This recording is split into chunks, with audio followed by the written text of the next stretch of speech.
Hi friends, ನಮಸ್ತೆ. Welcome to my channel. Friends, ಇವತ್ತು ನಾನು ಹೇರ್ ಕೇರ್ ರೆಮಿಡಿಯಿಂದ ಬಂದಿದ್ದೀನಿ. ನಿಮ್ಗಂತೂ ತುಂಬಾನೇ ಇಷ್ಟ ಆಗುತ್ತೆ. ಏನು ಅಂದ್ರೆ hair spa. First of all ನಾವು ಹೇರ್ ಸ್ಪಾ ಏನಕ್ಕೆ ಮಾಡ್ಕೋಬೇಕು? ಹೇರ್ ಸ್ಪಾ ಮಾಡೋದ್ರಿಂದ ನಮ್ ರೂಟ್‌ಗೆಲ್ಲ ಚೆನ್ನಾಗಿ ನರಿಶ್ಮೆಂಟ್ ಸಿಗುತ್ತೆ. ಆಮೇಲೆ ಹೇರ್ ಎಲ್ಲ ಫುಲ್ ಸಿಲ್ಕಿ, ಸಾಫ್ಟ್, ಶೈನಿ ಆಗುತ್ತೆ. ನೋಡೋಕ್ಕಂತೂ ತುಂಬಾನೇ ಚೆನ್ನಾಗಿರುತ್ತೆ. ಟಚ್ ಮಾಡಿ ಫೀಲ್ ಮಾಡೋಕ್ಕೂ ತುಂಬಾ ತುಂಬಾ ಚೆನ್ನಾಗಿರುತ್ತೆ.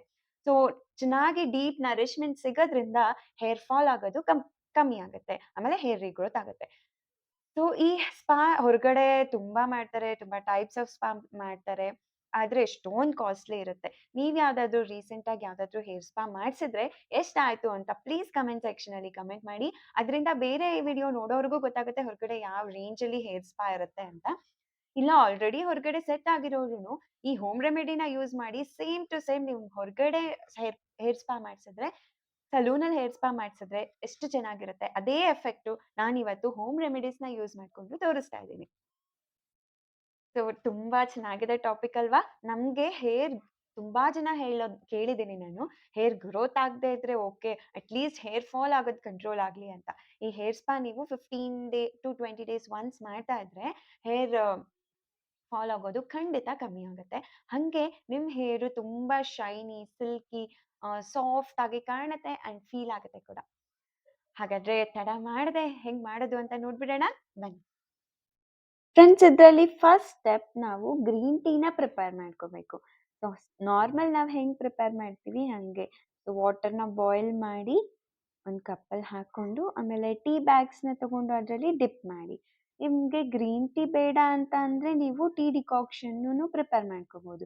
ನಾನು ಸ್ಟಾರ್ಟಿಂಗ್ ಒಂದು ವಿಡಿಯೋ ಮಾಡಿದ್ದೆ ಟೀ ಡಿಕಾಕ್ಷನ್ನು ಶಾಂಪೂ ಜೊತೆ ಮಿಕ್ಸ್ ಮಾಡ್ಕೊಂಡು ಹಾಕ್ಕೊಂಡ್ರೆ ಎಷ್ಟು ಬೆನಿಫಿಟ್ಸ್ ಇದೆ ಅಂತ.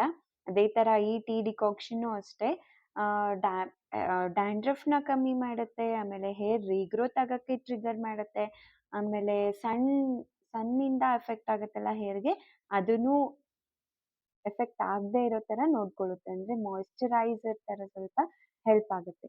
ಸೊ ಅದನ್ನು ರೆಡಿ ಮಾಡಿಕೊಂಡು ತಣ್ಣಗಾದ್ಮೇಲೆ ಒಂದು ಸ್ಪ್ರೇ ಬಾಟಲಲ್ಲಿ ಹಾಕ್ಕೊಂಡು ಈ ಥರ ಸ್ಪ್ರೇ ಮಾಡ್ಕೊಳ್ಳಿ.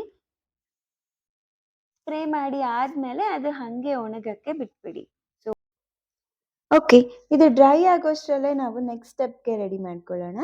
ಅದೊಂದು ಕ್ರೀಮ್ ರೆಡಿ ಮಾಡ್ಕೊಳ್ತಿದ್ದೀವಿ. ಅದಕ್ಕೋಸ್ಕರ 2 ಲೋಟ ಸಿಹಿ ನೀರನ್ನ ತಗೊಳ್ಳಿ, ಅಂದರೆ ಫಿಲ್ಟರ್ ವಾಟರ್ನ ತಗೊಳ್ಳಿ. ಉಪ್ಪು ನೀರು ಅಂದರೆ ಹೇರ್ಗೆ ಅಷ್ಟು ಚೆನ್ನಾಗಿರಲ್ಲ. ಅದು ಕುದಿಯೋವಾಗ 1 ಹಿಡಿಯಷ್ಟು ಫ್ಲ್ಯಾಕ್ಸ್ ಸೀಡ್ಸ್, ಅರ್ಧ ಹಿಡಿಯಷ್ಟು ಬಿಳಿ ಸಾಸಿವೆನ ಹಾಕೊಳ್ಳಿ. ಫ್ಲ್ಯಾಕ್ಸ್ ಸೀಡ್ಸ್ ಬಗ್ಗೆ ಎಲ್ರಿಗೂ ಗೊತ್ತೇ ಇದೆ. ಅದು ನಮ್ಮ ಹೇರ್ನ ಸಾಫ್ಟ್ ಮಾಡುತ್ತೆ, ಮಾಯಿಶ್ಚರೈಸಿಂಗ್ ಏಜೆಂಟ್ ಆಗಿ ವರ್ಕ್ ಮಾಡುತ್ತೆ, ಆಮೇಲೆ ಶೈನಿ ಆಗುತ್ತೆ, ಹೇರ್ ರೀಗ್ರೋತ್ಗೂ ಹೆಲ್ಪ್ ಆಗುತ್ತೆ. ಹಾಗೆ ಸಾಸಿವೆನೂ ಅಷ್ಟೇ, ಬಿಳಿ ಸಾಸಿವೆ ಡ್ಯಾಂಡ್ರಫ್ ರೆಡ್ಯೂಸ್ ಮಾಡುತ್ತೆ, ಸ್ಪ್ಲಿಟ್ ಎಂಡ್ಸ್ ಪ್ರಾಬ್ಲಮ್ಗೆ ಹೆಲ್ಪ್ ಆಗುತ್ತೆ. ಸೊ ಅದಕ್ಕೋಸ್ಕರ ಬಿಳಿ ಸಾಸಿವೆನೂ ಹಾಕ್ತಿದ್ದೀನಿ.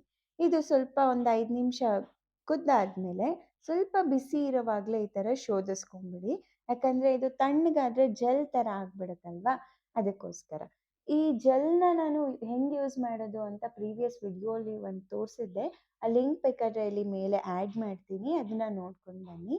ಈ ಜೆಲ್ ವಾಟರ್ನು ನಾವು ಯೂಸ್ ಮಾಡ್ಕೊಬೋದು. ಇವಾಗ ನಮಗೆ ಬೇಕಾಗಿರೋದು ಈ ಸೀಡ್ಸ್ ಮಾತ್ರನೇ. ಆ ಸೀಡ್ಸ್ನ ತಗೊಂಡು ನಾವು ಮಿಕ್ಸಿಗೆ ಹಾಕೊಂಡ್ಬಿಡ್ತೀವಿ. ಇದಕ್ಕೆ ನಾನು ಸ್ವಲ್ಪ ಒಂದು 2 ಟೇಬಲ್ ಸ್ಪೂನ್ ಆಗುವಷ್ಟು ಅನ್ನನ ಹಾಕ್ಕೊತಿದ್ದೀನಿ. ಅನ್ನ ರೆಡಿ ಇತ್ತು, ಅದಕ್ಕೋಸ್ಕರ ಹಾಕ್ಕೊಳ್ತಿದ್ದೀನಿ. ಇಲ್ಲ ಅಂದರೆ ಅದು ಕುದಿಯೋವಾಗಲೇ ನೀವು 2 ಟೇಬಲ್ ಸ್ಪೂನಷ್ಟು ಅಕ್ಕಿ ಹಿಟ್ಟನ್ನ ಹಾಕ್ಕೋಬೋದು. ಇಲ್ಲ ಅಂದರೆ ಅಕ್ಕಿನೇ ಹಾಕಿ ಬೇಯಿಸ್ಬೋದು. ಸೊ ಅಕ್ಕಿ ಬೇಯೋವರೆಗೂ ಬೆಂದಾದಮೇಲೆ ಈ ಥರ ಪೇಸ್ಟ್ ಮಾಡ್ಕೊಂಡ್ಬಿಡಿ. ಸೊ ಅನ್ನ ಆದರೂ ಹಾಕ್ಕೊಳ್ಳಿ, ಅಕ್ಕಿ ಹಿಟ್ಟನ್ನಾದರೂ ಹಾಕ್ಕೊಳ್ಳಿ, ಅಕ್ಕಿನಾದರೂ ಹಾಕ್ಕೊಂಡು ಬೇಯಿಸ್ಕೊಳ್ಳಿ. ಇದನ್ನ ಪೇಸ್ಟ್ ಮಾಡಿಕೊಂಡು ಇವಾಗ ಅಪ್ಲೈ ಮಾಡೋದಷ್ಟೇ. ಫಸ್ಟು ನಾವು ರೂಟ್ಗೆಲ್ಲ ಅಪ್ಲೈ ಮಾಡಬೇಕು. ಆಮೇಲೆ ರೂಟೆಲ್ಲ ಕಂಪ್ಲೀಟ್ ಆದಮೇಲೆ ಫುಲ್ಲು ಹೇರ್ ಲೆಂತ್ಗೆ ಅಪ್ಲೈ ಮಾಡ್ಕೊಳ್ಳಿ. ಸೊ ಇದು ಅಪ್ಲೈ ಮಾಡಿಬಿಟ್ಟು ಫುಲ್ ಡ್ರೈ ಆಗೋವರೆಗೂ ಬಿಟ್ಬಿಟ್ಟು ಒಂದು ಕ್ಯಾಪ್ ಹಾಕ್ಕೊಂಡು ಬಿಟ್ಬಿಡ್ಬೋದು ಡ್ರೈ ಆಗೋವರೆಗೂ. ನಾವಿಲ್ಲಿ ರೈಸನ್ನು ಹೇರ್ಗೆ ಎಷ್ಟು ಎಫೆಕ್ಟಿವ್ ಅಂತ ಗೊತ್ತಿದೆ, ನಾನು ಪ್ರೀವಿಯಸ್ ವಿಡಿಯೋನು ಮಾಡಿದ್ದೀನಿ. ಯಾರಾದರೂ ನೋಡಿಲ್ಲ ಅಂದರೆ ಇಲ್ಲಿ ಲಿಂಕ್ ಕೊಡ್ತೀನಿ, ಅದನ್ನು ನೋಡ್ಕೊಂಡು ಬನ್ನಿ. ರೈಸನ್ನು ತುಂಬ ತುಂಬ ಒಳ್ಳೆಯದು ಹೇರ್ ಗ್ರೋತ್ಗೆ, ಹೇರ್ ಚೆನ್ನಾಗಿರೋದಕ್ಕೆ. ಸೊ ಇದನ್ನೆಲ್ಲ ಈ ಪ್ರೊಸೀಜರೆಲ್ಲ ಆದಮೇಲೆ ಇದರಲ್ಲಿ ಒಂದು ಪ್ರಾಬ್ಲಮ್ ಏನು ಅಂದರೆ ಸ್ನಾನ ಆದಮೇಲೆ ನಾವು ಸ್ವಲ್ಪ ಉದುರಿಸ್ಕೋಬೇಕು. ಅದರಲ್ಲಿ ಪುಡಿ ಎಲ್ಲ ಇರುತ್ತಲ್ಲ, ಅದನ್ನು ಉದುರಿಸ್ಕೋಬೇಕು. ನೋಡಿ ನಾನು ಜಸ್ಟ್ ಉದುರಿಸ್ಕೊಂಡೆ ಅಷ್ಟೇ, ಏನೂ ಕೋಂಬ್ ಮಾಡಿಲ್ಲ. ಆದರೂ ಎಷ್ಟು ಸಾಫ್ಟಾಗಿ, ಎಷ್ಟು ಸ್ಟ್ರೇಟಾಗಿ ಚೆನ್ನಾಗಿ ಕಾಣ್ತದೆ. ನೋಡಿ ಇಲ್ಲಿ ಬಿಫೋರ್ ಕೊಟ್ಟಿದ್ದೀನಿ ಲೆಫ್ಟ್ ಸೈಡು. ಬಿಫೋರ್ ಯಾವ ಥರ ಇದೆ, ಆಫ್ಟರ್ ಯಾವ ಥರ ಇದೆ ನೋಡಿ. ತುಂಬ ಚೆನ್ನಾಗಿದೆ ಅಲ್ಲ ರಿಸಲ್ಟ್. ನೀವು ಇಲ್ಲೇ ನೋಡ್ತೀರಾ. ನಿಮಗೂ ಇಷ್ಟ ಆದರೆ ಪ್ಲೀಸ್ ಲೈಕ್ ಮಾಡಿ, ಶೇರ್ ಮಾಡಿ, ಸಬ್ಸ್ಕ್ರೈಬ್ ಮಾಡಿ. Thanks for watching friends. Bye.